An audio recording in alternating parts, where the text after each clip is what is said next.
За яг одоо бол цэргийн эмнэлэг дотор орж ирээд байж байна. Цэргийн эмнэлэг шинэ барилга болох шиг байна. Яа тэгэхээр эмнэлэгт хэвтэж чадахгүй байгаа хүүхдүүдийг яг дэргэдэг цэргийн эмнэлэгт нь хэвтүүлэх боломж юу вэ гэдгийг харахаар ирж байгаа. За манай группийн ээжүүд бол ерөнхийлөгч рүү орлоо тэгээ.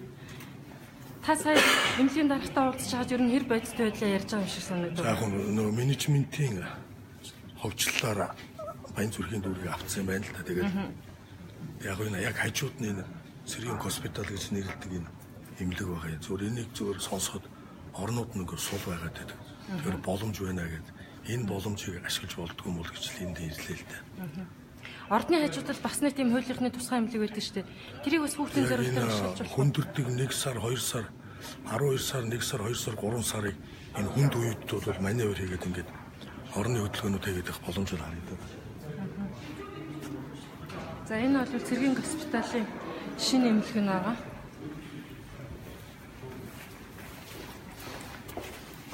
Энэ удаад бол ерөөсөө урьдчилж мэддэхгүйгээр ирэхийг зорьсон.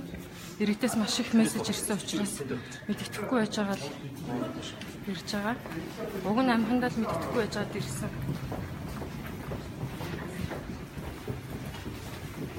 За энэ бол цэргийн госпиталийн шинэ барилга.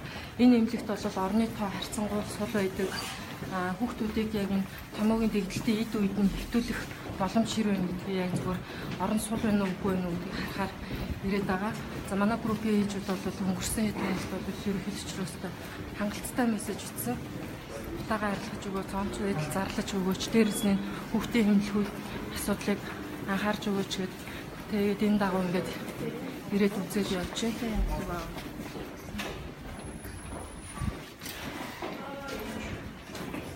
За сая бол Баянзүрх дүүргийн нэгдсэн эмнэлэг дээр байдлаа хөдөлгөөн нэлээд байсан бол энэ ч харьцангуй Тэш сэхэр гарцсан дуудаж байна.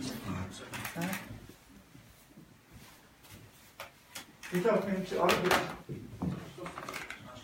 Идэх Сэргээ аваач. Манай ажиглах хэсэг бол 6 ортой. Ер нь нийт шил байж байна. Нийт нь болохоор 500 хэлээ 12 лөө. 512. Одоо яг хөвтэй биш үү? Одоо яг байгаа үчигний хоёроо 400 одоо яг 448 хүн байна. 448. Хүүхдэд үү?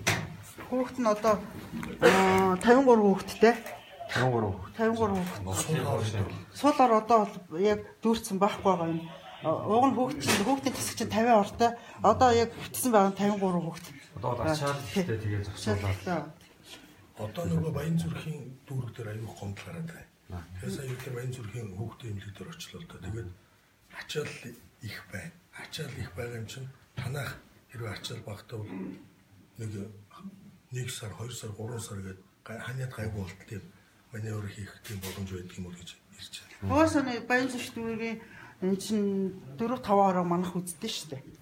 Тийм. Ороо навж байгаа. Тэгэхээр ор бүтэн дүүрэн байгаа. Чанар байна гэсэн үг. Нэгдэх боломж байгаа юу? Одоо жишээлбэл Баянзүрхт нөгөө юм ихмэл ор тавьчихсан байл та нөгөө улаан загалмаас авцсан. Тиймэрхүү одоо юу хийх боломж байгаа юм? Тэрийг бол 4 сарын дүү явахгүй. Тэрийг бол өстой мэдгүй энэ. Өнөөдөр жаргал нэмэх гээд тасгайхны эрхлэгч жижигтэй харчаа. Тий урд. Хүүхдийн тийм. Орчлын хооч юм л гэсэн. 300 ортой. Шинэ 400 хөвтөгч ихэр 100 зөв манай энэ яг юм л баг. 100-ийн цэргийн яг 400 чинь 400 гээд байж. А дээр том хүний юунууд балаад байгаа ш докторийн Сэрэг бүгдээ л ярилна. Том хүний балаад жишээ нь эзэн юу Хичээл тийгээс хэлээд өгч. Хэдэн ортой? Одоо 512-аас 448 хүн хөвтөж одоо яг энд хөвтөж байгаа хүмүүсийн тоо юм байна. 65 орны тасагт 50-60 байна уу тий?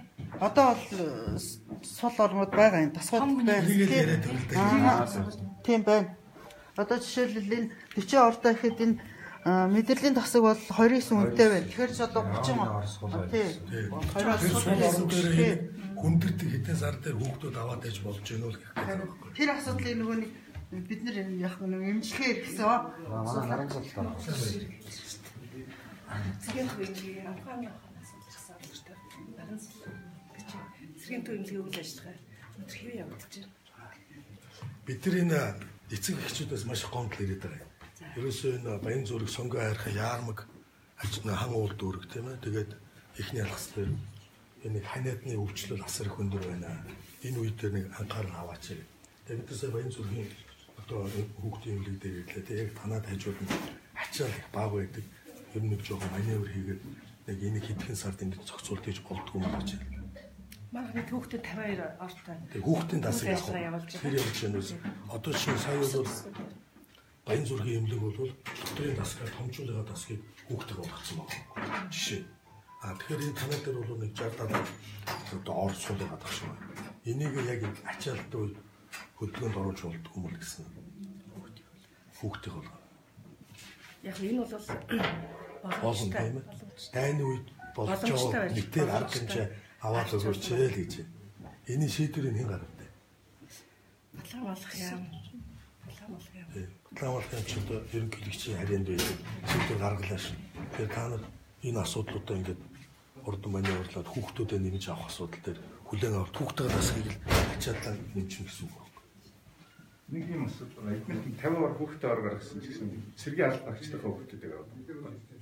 Тэгэхээр аль болохоор тэрүүн дээрээ нэмээд боломжууд одоо сая тэр суул өрөө жишээ мэдрэлийн дасаг 40 ортой мөртөө 29 одоо өвчтөн байна гэж байгаа байхгүй. Тэрийг дотроо зохицуулаад яваач. Энэ бүтэн жил биш 3 сар гартал. Ер нь бол бусад асуудал ачаал нэлээд их байдаг л да. Тэгээд танай тодорхой хэмжээний тоог бол шинэ болсон байна. Зохицуулж болно. Тэгээд зөвхөн цэргийн арга эргэлтгүйгээр бусад одоо баян зүрх дүүрэг тариалтай байгаа дүүргүүдээс авч болж байна гэж хэлсэн. Маргааш өдөөс хойш дараагтайгаа ярьж байгаа энэ боломж тойлбороор төлгөө гаргаад эргээд холбоо хараад төхөө. Эртлэн боломж байна. нэр үсэхгүй сайтай тасгал дээр явж байгаа. Наран сүм. Ирээд бид нэр танаас мэдээлэл авчих. За тэгэхээр манай группийн ээж аав нар Монгол Улсын ерөнхийлөгч рүү эмнэлгийн орны асуудал хүндөө нутаагаа арилгаж өгөөж хутаанаас олж хүүхдүүд маш их өвдөж байна гэсэн мессежийг бол олон удаа бичсэн. Үүний дунд ерөнхийлөгчийн олон нийттэй харилцах албаны дарга цэсэнд бидэнтэй холбогдсноор энэ яг эмнэлгүүдийн байдалтай явж танилцъя. Гэхдээ болж урьдчилж хэлэхгүйгээр шууд ирэхийг өгөн зорьсон.